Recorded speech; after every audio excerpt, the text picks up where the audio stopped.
Hello, Flickering Myth family, and welcome to our channel. My name is EJ, and in this video, we have a brand new movie review. We are looking at the holiday film dropping on Christmas this year. We will be talking about the remake, the musical remake of The Color Purple.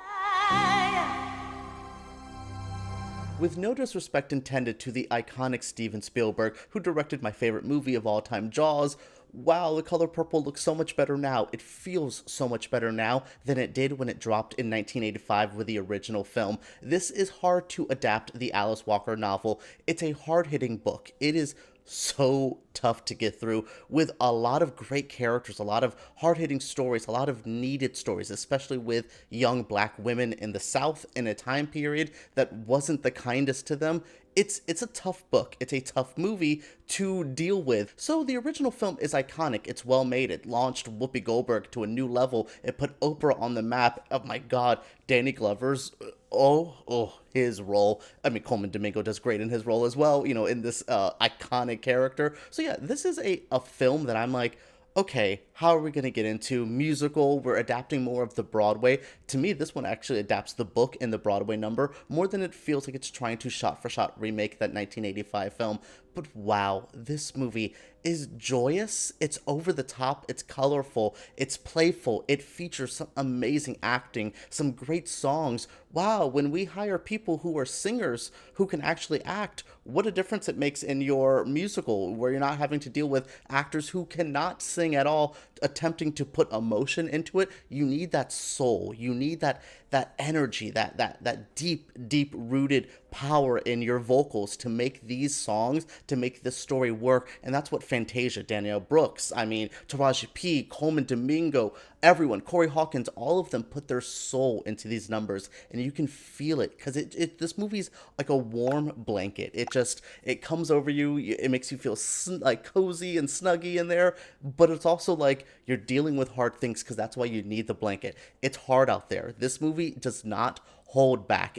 I think it is a little bit easier to watch than the original, but it's still hard. It's still a lot to deal with. So you want that warm blanket to feel cozy with, and then by the end you're like, oh, I'm with family. It's such a good experience. This movie blew my mind. I walked into it with decent expectations, but walked out of it loving it more than I could have ever thought. Director Blitz Bazawule comes onto the scene with fire. Adapting the iconic Color Purple won't be easy for anyone, but he's also making this a big budget musical, and you feel it. My goodness, the songs, the set pieces, it does feel very Broadway at times, which can be used as a slur in movie making when it's like, oh, it feels too much like a stage production. This feels very Broadway in the way they break out the numbers and the way the numbers feel alive. There's one very great one where they're like dancing on a record, and the set, oh my goodness, it feels like you're transformed in a way Broadway would have never done, but it keeps that soul of stage production alive. The musical numbers are just fantastic to watch, carried by fantastic singers. Fantasia Barrino, when she wants to make you cry, I forgot this, you know, I like Fantasia, but after the American Idol era, after her kind of moment in the mainstream, I haven't really followed her career. I knew she was on the original Color Purple as Celie, and I was cool, great. I wanted to see her bring her Broadway performance to the big screen. But my goodness, she slapped me in the face twice in this movie by giving me just all of the emotions. The way Fantasia will go, find your soul, pull it out, make you feel something, and then put it back in. Like, it's amazing. But it's not just her. Danielle Brooks, you may know her as Tasty from Orange is the New Black. She was in, as well as Peacemaker. She's great. I love this actress, and I did not know she had the powerhouse vocals that were needed for this role. Taraji P. Henson, or Shug Avery, no one could have played Shug in this generation. She is this character, and her musical numbers, her essence, her soul, it's brought out so well. Now, here's one of the only problems I have. The original song that they're trying to submit for the Best Original Song category, it's not as good as the other ones, and that's the problem. The musical created such great songs. It's such amazing ways to mix the iconic lines from the movie and the book into song form.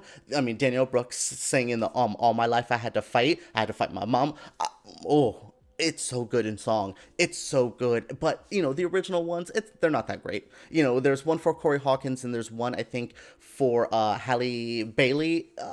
they're not my favorites. They're a bit weaker compared to the other ones, but still, so many good songs thrown at you, so much lively musical numbers. I briefly mentioned it earlier, but one thing I really like that Color Purple does is it's not trying to make you think of the original film every 2 seconds. Like the Sophia character with Danielle Brooks, she goes through a similar journey, but Danielle Brooks puts her own spin on it. She's not just copying what Oprah did. I love Colman Domingo's Mr. Why? Because they give him a bit more to do in this movie. He's still one of the worst people I've ever seen in any movie ever. Like, my goodness. But I really like by the time the end happens, by the time the story evolves to where it does, I'm trying to keep this lightly spoilery if you've never seen The Color Purple or don't know anything about it, but the Mr. character goes through something in this movie, and by the end of it, I feel more resolved than I did at the original version of it. You feel Mr.'s character a bit more. Still horrible and despicable, but when he does maybe try to come around a little bit, there's moments here where you feel it a bit more. You feel it.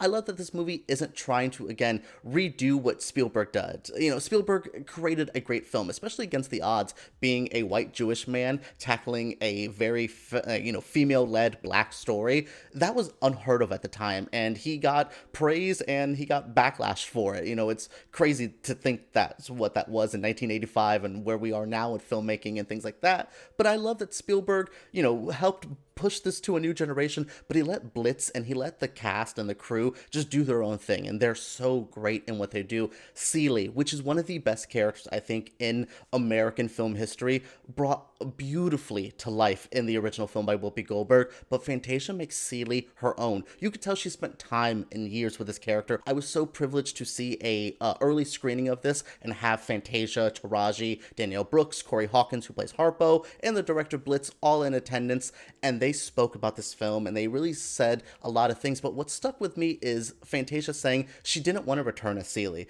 It's a hard role. You're getting called ugly. It's hard to deal with. I can only imagine having a character like this in your life, and it lives in your soul. So she was hesitant about coming back, but you can tell that time she spent with the character, even that push and pull, added to this performance. Fantasia to me is one of the best lead actresses in this entire season. Danielle Brooks is my favorite supporting actress. Colman Domingo is like the best supporting actor. When you look at awards season, this movie is a contender. Production design, costume design, hair, makeup, song, even though again, it's so good. I want The Color Purple to do well this year because it deserves so. With its amazing hard-hitting songs, it's great acting, it's great storytelling, it's just what we needed this season. It's uplifting, it's motivational, it's positive, it's still dark, it gives you the realness of life, but it makes you feel things along the way, and I haven't felt this good, honestly, since the beginning of this year, where I saw movies that, like Barbie, which I thought was a fun, hopeful, uplifting movie. Man, Warner Brothers is kind of killing it this year with hopeful movies, even though the company doesn't feel that hopeful. With The Color Purple coming out this Christmas, definitely get your tickets to see it. It seems like it's going to be the holiday movie. It's great. Warner Brothers did really well this year, having Wonka, Aquaman, and Color Purple. Every age demographic, every human has something to see from Warner Brothers this season, and it's also fun for us as consumers to go, cool, I have options. I think Color Purple, though, should definitely be on that list. It's great for awards season. It's a well-made movie. You'll get great songs. You'll feel emotions. The Color Purple is one of the strongest movies I've seen this year, and I cannot wait for other people to see it. What did you guys think of this review? What do you think of this movie? Share your thoughts in the comments below. Did you see the Broadway number? Are you a little hesitant about another version of The Color Purple? I would say I can see that. I could agree with that, but give this one a shot. Let me know your feelings down there. Subscribe, thumbs up, all that jazz. And let's talk about The Color Purple right down below.